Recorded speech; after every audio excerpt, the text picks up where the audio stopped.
हिमालय की ऊंची ऊंची चोटियों के बीच बादलों से घिरी इन वादियों में एक ऐसी दुनिया बसी हुई है जहां आज भी जिंदगी प्रकृति के साथ कदम से कदम मिलाकर चलती है।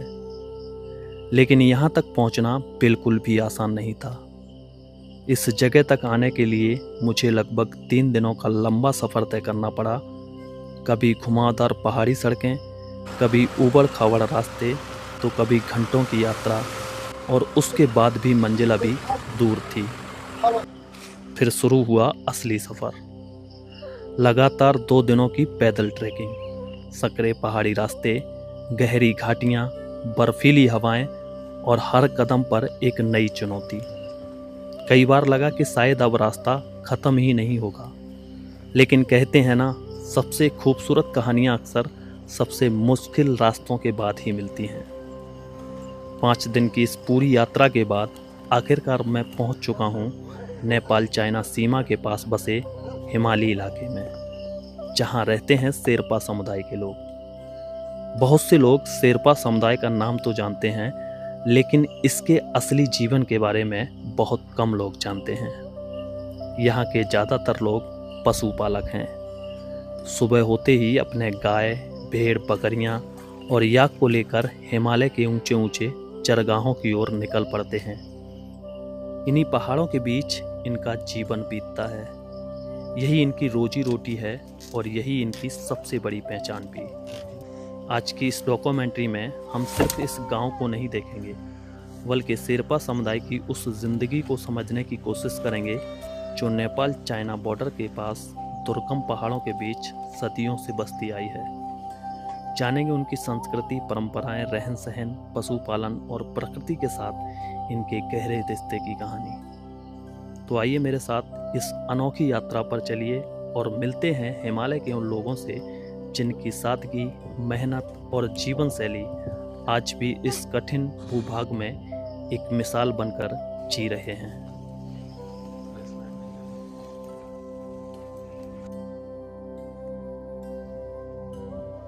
दोस्तों, अभी फ़िलहाल मैं हूं नेपाल में, और नेपाल के मैं हूं अभी सोलुखुम्बु डिस्ट्रिक्ट में। सोलुखुम्बु, जिसे लोग माउंट एवरेस्ट का प्रवेश द्वार मानते हैं। माउंट एवरेस्ट को यहाँ पे सागर माथा के नाम से भी जाना जाता है। तो आप लोग जब यहाँ किसी से भी पूछोगे कि मुझे सागर माथा जाना है, सोलुखुम्बु जाना है, तो आपको यहाँ बताया जाएगा। मैं अभी सलेरी बाज़ार में हूँ, जो सोलुखुम्बु का मतलब बहुत बड़ा बाज़ार है। यहाँ पे मैं कल आया था और मौसम यहाँ पे काफ़ी शानदार है। अगर आप सोलुखुम्बु आएंगे और गूगल पे सर्च करेंगे सोलुखुम्बु, तो यहाँ पे कोई भी गूगल मैप नहीं है। यहाँ का रास्ता आप लोगों को गूगल मैप नहीं बताता है। यहाँ आने के लिए आपको लोकल टैक्सी करनी पड़ती है। तो हम लोगों ने यहाँ लोकल टैक्सी की, यहाँ तक हम लोग पहुँचे जैसे तैसे। दोस्तों, ये जो सोलुखुम्बु है, ये 2 भागों में बटा है, एक सोलु और एक खुम्बु। खुम्बु वो क्षेत्र है जो पर्वतों पे आता है, जहाँ पे दुनिया की सबसे ऊंची चोटी माउंट एवरेस्ट है, वो खुम्बु क्षेत्र में आती है। तो हम कल खुम्बु क्षेत्र की तरफ ही जाएंगे, जहाँ पे जो यहाँ के मतलब समाज के लोग रहते हैं, जिसमें राय और शेरपा समुदाय के लोग यहाँ पे रहते हैं। तो हम उन लोगों से मिलने वाले हैं। वो काफ़ी ऊपर रहते हैं, वो याक को चढ़ाते हैं, भेड़ों को चढ़ाते हैं। तो उन लोगों के जीवन से हम रूबरू होंगे। कल हम ऊपर जाने वाले हैं, मतलब वो पहाड़ों के ऊपर, जहाँ पे काफ़ी जो रोमेटेड विलेज हैं, जो काफ़ी छुपे हुए विलेज हैं, वो आप लोगों को दिखाएंगे।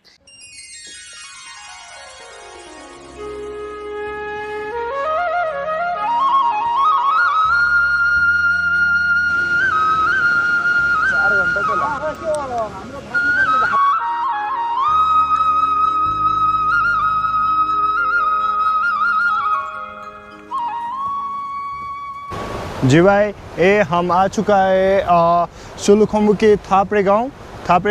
यहाँ मिल रहा है ये इधर लोकल फूड बोलते हैं इसको, बिना पूछे मत खाना। ये क्या है? ये इसको हम नेपाली में इसको मिर्ची कहते हैं। अच्छा, ये इसका पेड़ है। इस पे देखो, ये रेड कलर का लगा हुआ है, ये मिर्ची है। इसको भाई अभी काला मिर्च बोल रहा था। यहाँ देखो बहुत तादाद में लगा हुआ है ये। तो वो भाई बोला है कि मतलब मेरे से बिना पूछे फूट ये छुटा है। हाँ। ये अलग है, ये अलग है। अच्छा, वो अलग है। इसने इसको है ना, गाय ने खाया तो वो मर जाएगा। ओ, इसको कोई भी नहीं खाता। इसको एक ही चारा खाते, वो अलग ही होता है, वो अलग ही होता है, जैसा खाता वैसा ही निकाल देता है। ओके। अभी फ़िलहाल मैं नेपाल में हूँ और ये दादी यहाँ पे बिलौना कर रही है, मतलब यहाँ पे छाछ को चला रही हैं, जिसमें से ये जो छाछ है, ये जो आप देख रहे हैं, ये याक का दही है। तो हमने दादी को रिक्वेस्ट किया है कि दादी हमें ये पीना है, भाई हम छाछ को पिएंगे, हमने बोला है। तो दादी एग्री हो गई हैं, कह रही है ठीक है हम आपको देते हैं। अभी इन्होंने इससे घी नहीं निकाला है, मक्खन नहीं निकाला है, उसको निकालने में अभी समय लगेगा और हमको अभी आगे जाना है। तो हमने बोला दादी हमको एक गिलास ये पीना है, तो दादी ने बोला ठीक है। ये देखो भाई, अभी पूरा ये गाढ़ा गाढ़ा है, देखो इसमें से घी नहीं निकाला है दादी ने, भाई बिल्कुल प्योर है, बिना घी निकाला हुआ। बिल्कुल पानी छैन, पानी भी नहीं है, पुरा दूध, पूरा प्योर। प्योर दूध गाईको। हाँ, प्योर दूध गाय को, दादी बोल रही है प्योर है बिल्कुल, इसमें कोई भी मिलावट नहीं है। जो दादी ने हमारे लिए मतलब निकाल के दिया है ये छाछ, इसको ट्राई करते हैं भाई। बिल्कुल प्योर है, कुछ भी इसमें से ना घी निकाला गया है और ना इसमें पानी डाला गया है। वाह भाई साहब, बहुत टेस्टी है।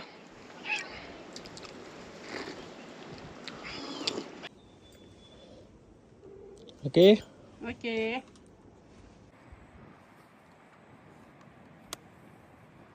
सुबह हम सलेरी से निकले थे 7 बजे और अभी अगर टाइम की बात करूं तो हमें बज गए हैं अभी 10 बजने वाले हैं, 9:50 हो रही हैं और हम लोग अभी लगभग सलेरी से 13 किलोमीटर दूर हैं। 10 किलोमीटर हम लोगों ने ऑटो किया, हम लोग ऑटो से आए, उसके बाद हमने 3 किलोमीटर का भी ट्रैक किया है, तो हम ऊपर तक पहुंच चुके हैं। यहाँ नीचे एक छोटा सा यहाँ पे घर था जहाँ पे दादी बिलौना कर रही थी, छाछ मतलब दही का बिलौना कर रही थी, तो हमने वहाँ पे दही मतलब छाछ पिया है। और अब हम ऊपर की तरफ जा रहे हैं, पीके टॉप की तरफ। पीके टॉप पे ऊपर वहाँ पे चरवाहे रहते हैं, वो अपनी गायों को चराते हैं, वहाँ पे याक मिलेंगे, भेड़ मिलेंगी, तो वहाँ पे लोग ज़्यादातर जो टूरिस्ट इधर आता है सलेरी, तो माउंट एवरेस्ट का ट्रैक करते हैं और दूध कुंडा का ट्रैक करते हैं। उसमें बहुत से लोग पीके भी जाते हैं, पीके व्यू पॉइंट जो है, तो हम लोग अभी उधर जा रहे हैं। हमारा जो मेन मकसद वो यही है कि हम यहाँ के लोकल लोगों से मिलें, यहाँ के गांव के लोगों से मिलें, उन लोगों का जो जीवन है किस तरह से यहाँ पे व्यतीत होता है वो कवर करें। ऊपर अभी हम जा रहे हैं टॉप की तरफ जहाँ पे वो चरवाहे रहते हैं, उनकी लाइफ को देखेंगे, उनकी लाइफ को समझेंगे, वो लोग कैसे रहते हैं, क्या यहाँ का जीवन है। अगर आप लोगों को असली नेपाल देखना है तो हमारी ये वीडियो आपको पूरी देखनी पड़ेगी। पूरी सीरीज़ मैं ऐसी बनाऊँगा जिसमें आपको नेपाल की ब्यूटी देखने को मिलेगी, असली कल्चर देखने को मिलेगा, जो अभी धीरे धीरे विलुप्त होता जा रहा है। वो कल्चर हम दिखाने वाले हैं आपको नेपाल का, जिसमें आपको बिल्कुल असली नेपाली कल्चर देखने को मिलेगा।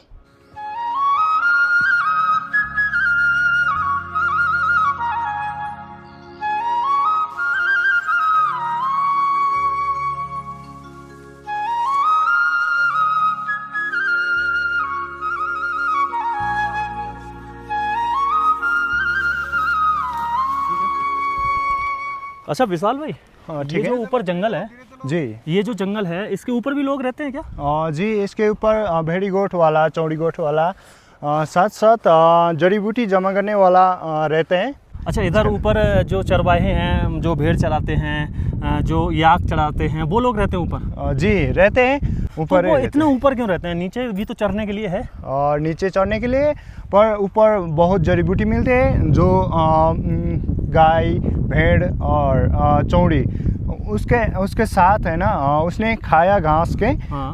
वो इतना जड़ी बूटी होते हैं, उसके मक्खन, घी, वो थोड़ा सा महंगा होता है। अच्छा, यहाँ पे ऊपर कौन कौन सा जड़ी बूटी मिलता है? वहाँ पे हाँ। वहाँ पे बहुत सारे जड़ी बूटी मिलते हैं। वहाँ पे खास करके वहाँ पे जटामसी मिलता है, और वहाँ पे यार्सा गुम्बा खास करके मिलते हैं। यार्सा गुम्बा बहुत महंगी भी होते हैं, सस्ती भी होते हैं। अच्छा। साथ साथ वहाँ पे शर्मा गुरु कहने के एक जड़ी बूटी खास तरह के मिलते हैं, जो जहर ठीक करते हैं। अच्छा। वहाँ पे बहुत ऊपर मिलते हैं, पर वहाँ पे जड़ी बूटी बहुत सारे होते हैं। तो भाई मेरे पीछे ये जो आप जंगल देख रहे हैं ना, कितना ज़्यादा घना जंगल है, पूरा ब्लैक ब्लैक हो रखा है, इतना ज़्यादा ग्रीन है।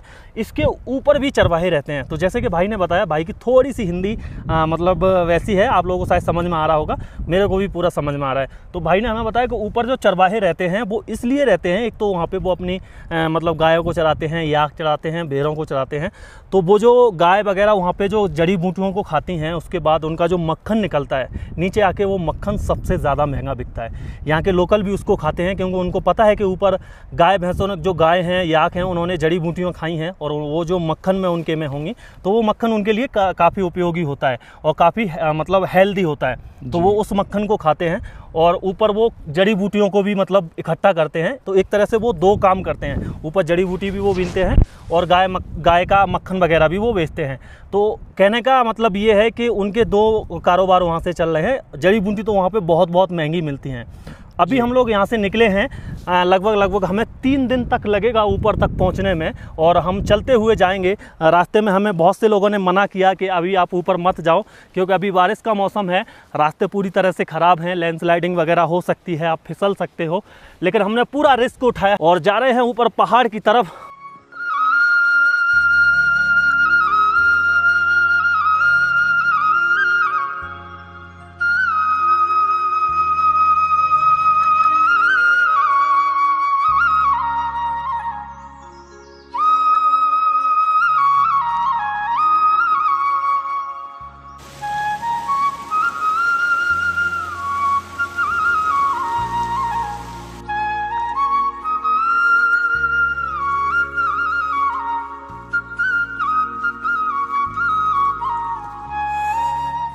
सुबह 7 बजे से हम लोग चल रहे हैं और अभी 12 बज चुके हैं। मौसम पूरी तरह से फॉगी हो गया है। जंगल के बीच से हम लोग निकलते हुए जा रहे हैं। काफ़ी ऊपर तक चढ़ाई मिली थी और अभी सीधा रास्ता है, पहाड़ के किनारे किनारे रास्ता बना हुआ है, उधर होते हुए जा रहे हैं। कुछ इस तरह का जंगल है, आप देखोगे तो पूरा फॉगी है इस तरह का।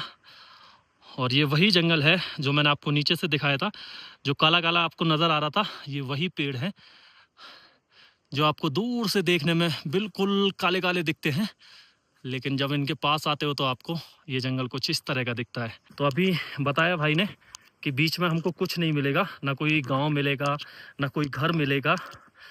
कंटिन्यू अगर हम 2 घंटे तक चलेंगे तो ऊपर एक रेस्टोरेंट मिलेगा, जो पुराना घर था अभी उसको रेस्टोरेंट टाइप का बना दिया है, मतलब कुछ होटल जैसा होगा। वहाँ पे हम नाश्ता वास्ता कर सकते हैं, वहाँ हम रुक भी सकते हैं। तो चलिए अभी आगे की तरफ कंटिन्यू चलते हैं।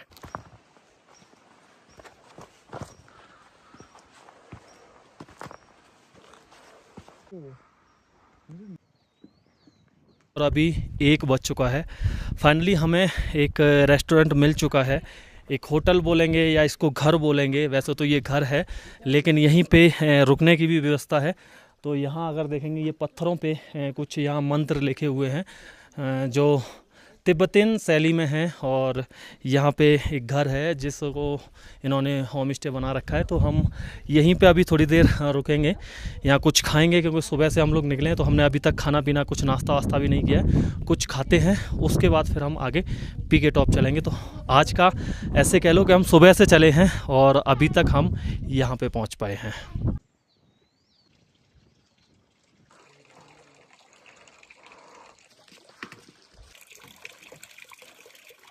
इस घर के अंदर चलते हैं, आइए। जैसे ही आप अंदर आते हैं, यहाँ पे इनका काफ़ी खूबसूरत एक किचन बना हुआ है। तो यहाँ पे इनका जो चूल्हा है बिल्कुल ट्रेडिशनल स्टाइल में है, मिट्टी का चूल्हा बना हुआ है और उसके ऊपर यहाँ पे खाना पक रहा है। अभी हम लोगों ने खाने का ऑर्डर दिया है। हम सुबह से निकले हैं तो रास्ते में हमने नाश्ता वगैरह भी नहीं किया था। वहाँ एक जगह हम रुके थे दादी के पास, तो हमने वहाँ पे छाछ पी थी। तो अभी हम लोग यहाँ पे मशरूम बनवा रहे हैं अपने लिए, और ज़्यादातर यहाँ पे दाल चावल यही सब बनता है। यहाँ देखेंगे इनका पूरा ये पारंपरिक तरीके से इनका किचन बना हुआ है। ऊपर पूरा जो छत है वो वुडन का है, लकड़ी का बना हुआ है। और यहाँ पे जो भी आप बर्तन देख रहे हैं सारे यहाँ इनके पारंपरिक हैं, जो ये लोग यहाँ पे इस्तेमाल करते हैं। अच्छा, आप लोग गैस यूज़ करते हैं क्या? गैस यूज़ करते हैं? अच्छा, गैस भी ये लोग यूज़ करते हैं। इसका इन्होंने अलग सेटअप बना रखा है और यहाँ पे ये इसी पे ज़्यादातर अपना खाना पकाते हैं। गैस को तो ये इमरजेंसी के तौर पे रखते हैं। तो यहाँ पे इस तरह का है। और इसमें ये क्या रखा है आपने इधर? वही लहसुन प्याज वगैरह। हाँ, यहाँ पे जैसे इनका लहसुन है, प्याज है, वो पूरा इस तरह का इन्होंने रख रखा है। और यहाँ पे एक चिमनी लगी हुई है जिससे ये जो जितना भी धुआं है वो बाहर की तरफ निकल जाता है। तो यहाँ पे ये मशरूम है, ये मतलब इन्होंने सुखा के रखा है और इसको अभी ये पानी में इन्होंने गर्म पानी में डाला है, इसको ये पकाएंगे। तो आज हम यहाँ का लोकल मशरूम ट्राई करने वाले हैं जो यहाँ लोकल पहाड़ों में मिलता है। काफ़ी अच्छा ये मशरूम होता है और काफ़ी कॉस्टली भी होता है। अगर बात की जाए ये बाहरी दुनिया में तो बहुत महंगा बिकता है, लेकिन यहाँ के लोगों के लिए आम बात है क्योंकि यहाँ इन लोगों को ईजिली मिल जाता है, तो ये लोग यहाँ पे खाते हैं। इसी तरह के ये यहाँ पे सब्जी वगैरह अपना ऑर्गेनिक उगाते हैं और उसी को खाते हैं। यहाँ पे कोई भी आपको खाद और उस तरह का कुछ भी नहीं, यूरिया वगैरह ये लोग यहाँ कुछ भी नहीं पहुँचता है। अभी हम काफ़ी हाइट पे हैं, सुबह से हम लोग चल रहे हैं और अभी 1 बज चुका है। लगभग 6 से 7 घंटे हमें यहाँ पहुँचने में लगे हैं और अभी तो हमें और ऊपर तक जाना है। आज हमने सोचा है क्योंकि हम पूरी तरह से थक चुके हैं, तो हम सोच रहे हैं आज इनके यहाँ पे यहीं पे स्टे करेंगे। अभी थोड़ा सा और ऊपर की तरफ जाके आएंगे, यहीं आसपास में घूमेंगे। तो आज का स्टे हमने यहीं पे कर लिया है। अभी खाना हमारा बन रहा है, खाना खाते हैं और उसके बाद फिर यहाँ पे आराम करेंगे। खाना तो इसके साथ रोटी क्या बना खाएंगे? रोटी। रोटी या चावल भी चलेगा। चावल ही खाएंगे? हाँ चावल बनेगी ना? चावल बदले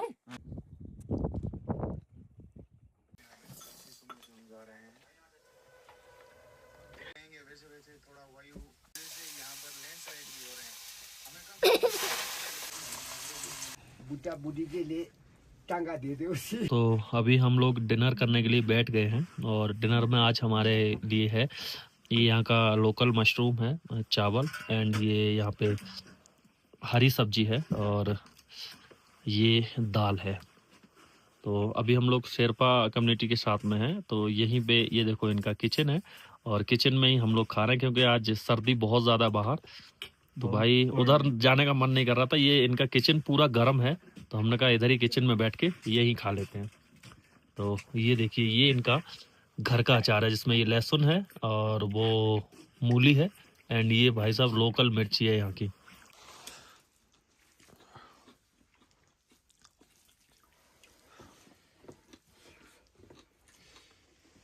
अभी फ़िलहाल मैं शेरपा कम्युनिटी के जो लोग हैं उनके घर में बैठा हुआ हूँ और रात के तकरीबन 9 बजे हैं। ये दोनों लोग दंपति हैं, यहीं पे रहते हैं। ये अपने गाय को यहाँ रखते हैं और गाय को चराते हैं, उनका दूध निकालते हैं, उससे घी बनाते हैं। और ये जो आप देख रहे हैं ये चीज़ है, तो इसको भी ये बनाते हैं। तो आपका नाम क्या है? मेरा नाम फुर्बा शर्मा। और आपका? तो ये दोनों ही लोग शेरपा हैं। मतलब इनका मुख्य रोजगार वही है, गायों को चराना और उनका दूध निकालना, उससे फिर घी निकालना, यही इनका रोजगार है। ये चीज़ है ना? हाँ चीज ये चीज़ मतलब कहाँ पे बिकता है? उधर बाजार में सलेरी बाजार में बिकता है। तो ये किस काम में आता है? ये आदमी भी खाएगा, कुकुर के दिएगा। अच्छा, इसको आदमी भी खाता है, कुत्ता भी खाता है। हाँ, तो ये आउट ऑफ कंट्री जाता है, बाहर जाएगा विदेश में? विदेश में चलेगा। अच्छा, ये विदेश में जाता है, अपनी इंडिया भी जाता है, अमेरिका भी जाता है। मतलब अमेरिका वाले ज़्यादातर अपने कुत्तों के लिए इसको ले जाते हैं।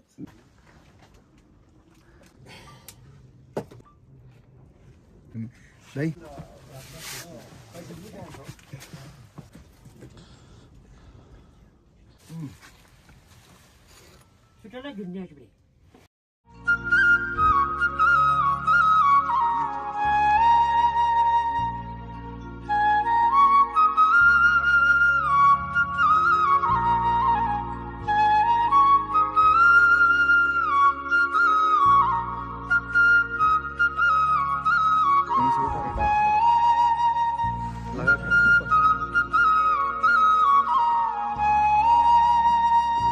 तो अभी हम पहुंच चुके हैं। ये है सामने जो मेरे पीछे दिख रहा है ना, ये है पीके टॉप और इसके नीचे हम लोग हैं।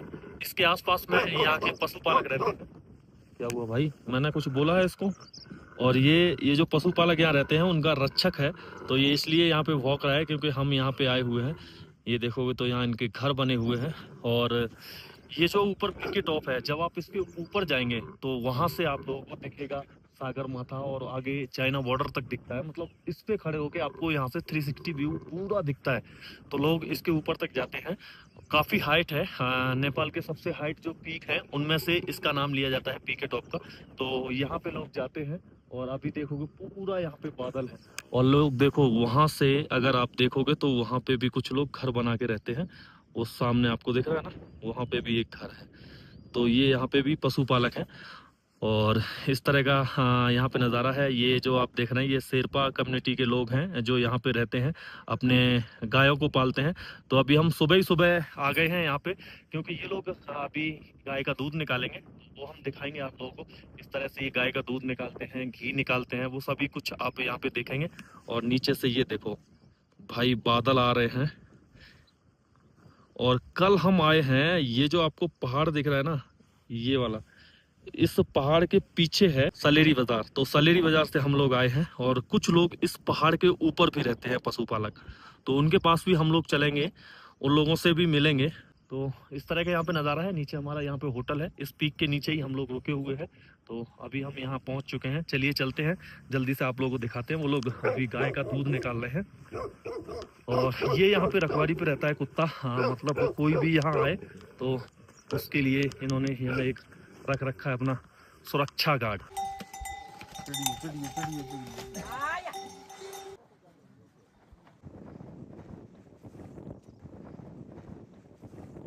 ये जो पीछे आपको घर दिख रहे हैं, इन घरों में हमने कल 2 दिन तक मतलब हम इन घरों में रहे हैं।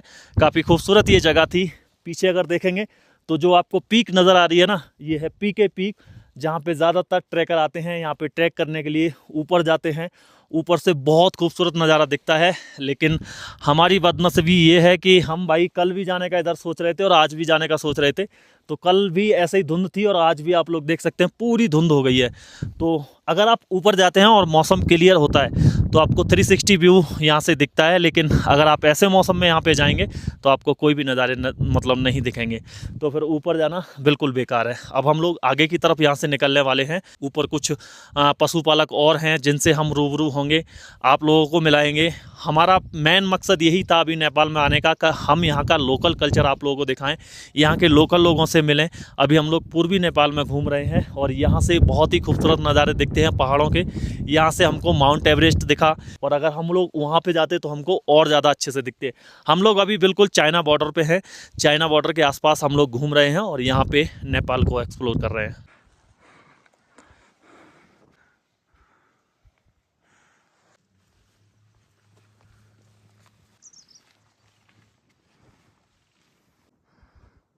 लगातार 5 घंटे का ट्रैक करने के बाद फाइनली हमें यहाँ पे एक बौद्ध स्तूपा मिला है जो यहाँ के लोकल लोगों ने इसको बनाया है।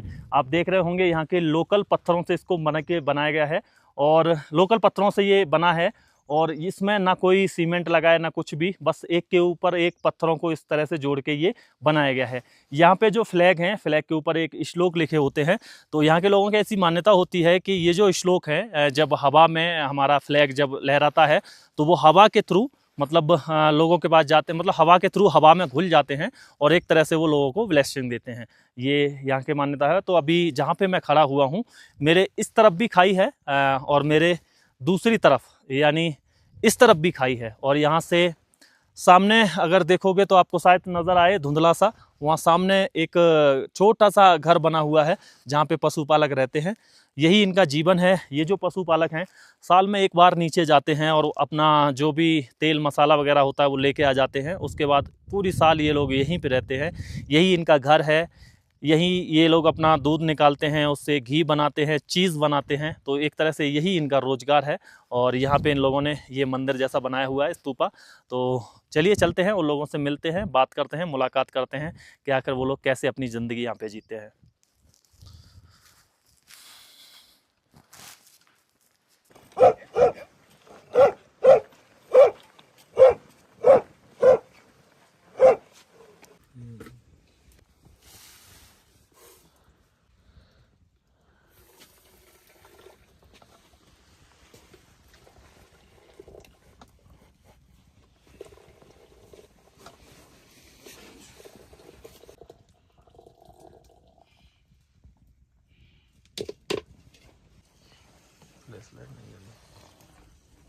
पूरा ना तेरे टंकी पूरा जाएगा। दोस्तों अभी फ़िलहाल मैं पहुंच चुका हूं यहाँ पे जो चरवाहे हैं जो अपनी भेड़ों को चराते हैं उनके पास में।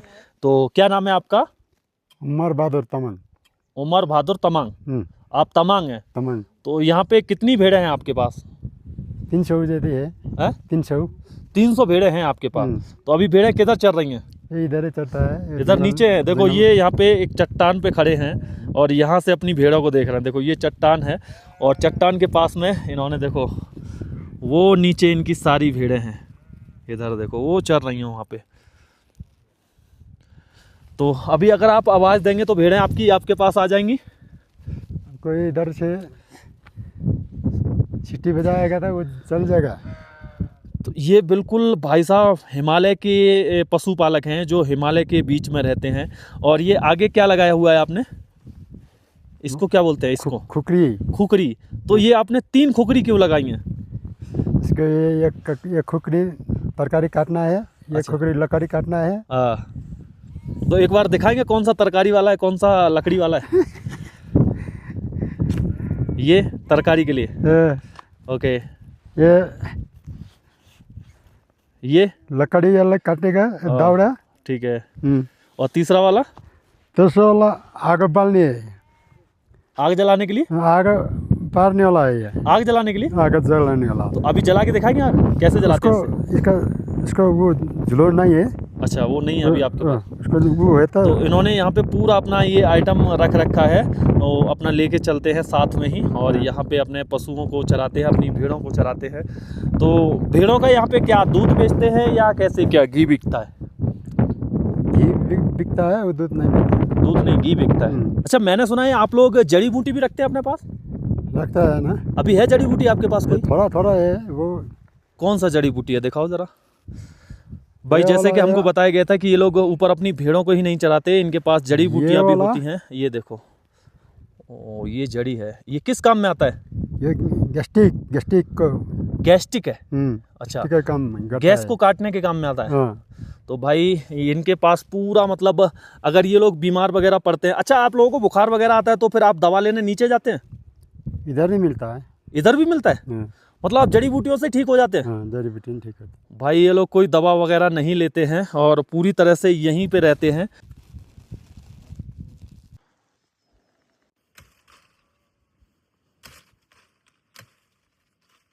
अभी दादा ले जा रहे हैं अपने घर पे, कह रहे हैं चलिए चाय पीते हैं।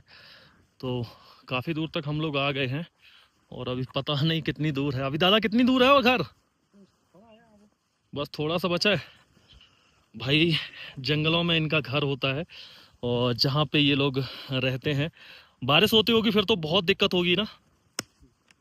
बारिश में तो बहुत समस्या होती है भाई। पत्थरों से शायद बनाया, पत्थरों से बनाया आपने घर?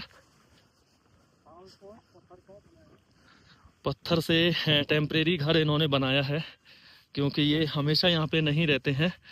ये अभी यहाँ पे हैं कुछ महीने तक, उसके बाद फिर ये नीचे चले जाएंगे। जब यहाँ पे बहुत ज़्यादा बर्फ़बारी होने लगती है फिर ये लोग नीचे चले जाते हैं प्लेन की तरफ।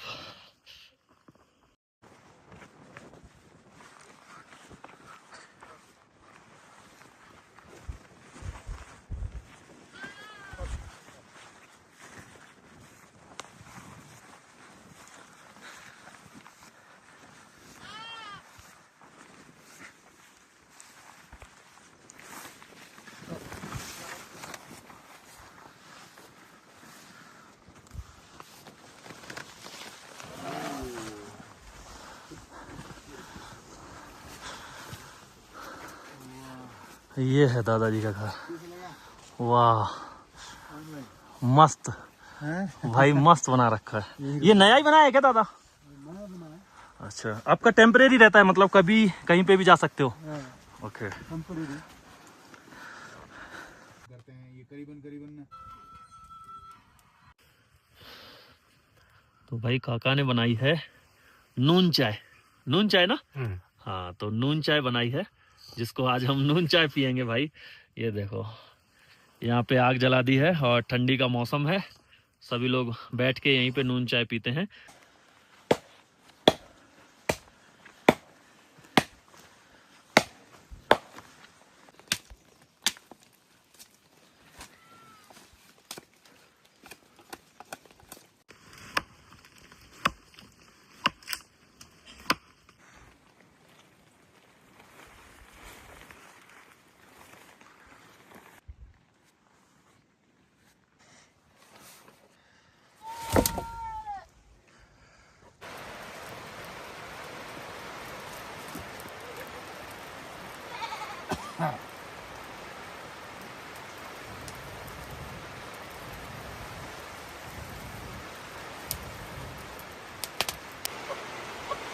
अंकल हमें लेके आए थे चाय पिलाने के लिए, लेकिन हमने चाय क्या पी, हम यहीं पे होके रह गए। अब अंकल ने बोला कि आप इधर ही रुको, तो हमको तो यहाँ रुकना था, ऊपर हमने एक जगह और देखी थी वहाँ रुकना था, तो हमने कहा ठीक है इधर रुक जाते हैं।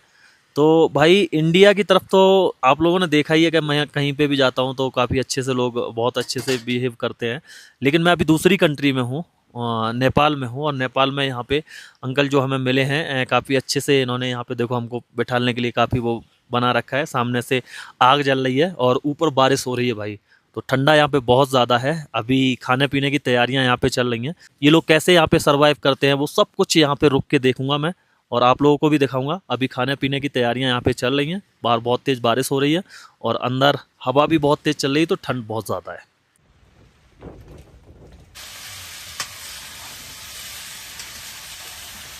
थोड़ा जाना पड़ गयो। हे पानी धाराको लाउ माया गाउँ घरको नलाउ टाढाको। हो गया? देखा तुमको जब से बस देखा तुमको यारा, तुमसे कोई अच्छा है ना तुमसे कोई प्यारा, यूं नजरे ना तेरे तुम तेरे हो मेरे तुम, के दिया यु है सोनिया। म बिना कसैलाई मुस्किल छ पोखरामा, म छु आज धेरै टाढा, हो म छु आज धेरै टाढा, मेरो दिल छ पोखरामा।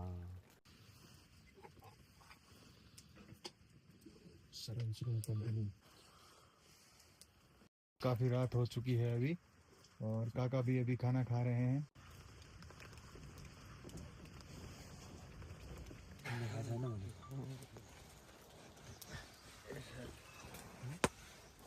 नमस्कार। नमस्कार।